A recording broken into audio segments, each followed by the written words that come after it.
Hello mga kaminang! Kung nagsasawa na kayo, the usual spaghetti na niluluto ninyo, let's try something different. Bakit hindi natin lagyan ng kimchi yung ating pasta?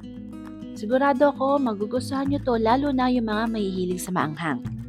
Kaya tara, samahan nyo ako, magluto na tayo. Welcome to Minang's Kitchen! So meron tayo ditong bacon, tapos hiwain nyo lang yan na maliliit. Naghiwa na rin ako ng sibuyas at bawang kanina. Ito naman yung ating kimchi. Mas maganda ilagay nyo yan sa bowl kaysa sa chopping board para kapag hiniwa nyo yan na maliliit, yung mga juices niya ay mapupunta sa ating bowl. Napakadali lang lutuin ito mga kaminang. Kaya kailangan mauna yung ating noodles, tapos lulutuin na rin natin yung ating sauce habang nag-aantay tayo na maluto yung ating noodles. Lutuin nyo lang yan according to package instructions. So, half ng cooking time nito, pwede na nating start yung ating sauce. Gagamit tayo dito ng pan, then buksan nyo yung kalan sa medium flame. Pagkatapos, ilagay nyo na yung hiniwa natin bacon kanina. Ito naman, kailangan lang natin palabasin yung kanyang mantika at yung flavor. Hindi na natin siya kailangan palutungin, medyo may brown-brown lang ng kaunti. Kapag nakita nyo na ganyan na siya, pwede na natin ilagay yung ating sliced onions. Halo-haluin natin yan at antayin natin na maging translucent. Tapos, pwede na natin ilagay yung ating minced garlic. So, isutay lang natin to hanggang lumabas yung aroma ng ating garlic. And then, pwede na natin ilagay yung ating kimchi. Itira nyo muna yung kimchi juice, mamaya natin yan ilalagay sa bandang huli. Lutuin natin to, let's say, for 2 to 3 minutes.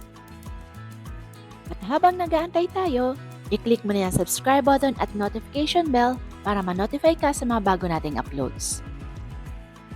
Sunod nating ilagay itong ating gochujang. Tapos haluin nyo for about 1 to 2 minutes.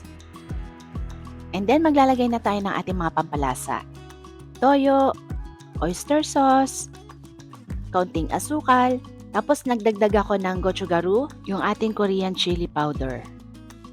Sama na rin natin yung ating cream at yung itinira nating kimchi juice.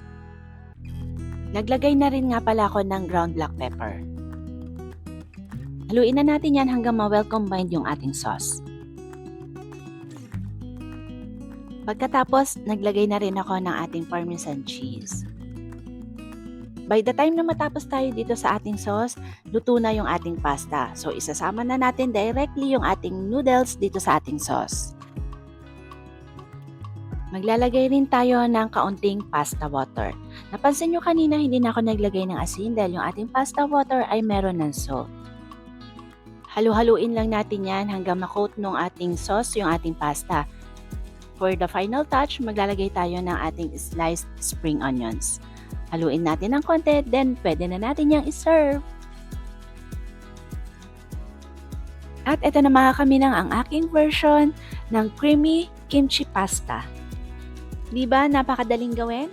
Kaya sana sa susunod, ito naman ang lutuin ninyo. Okay, kain na!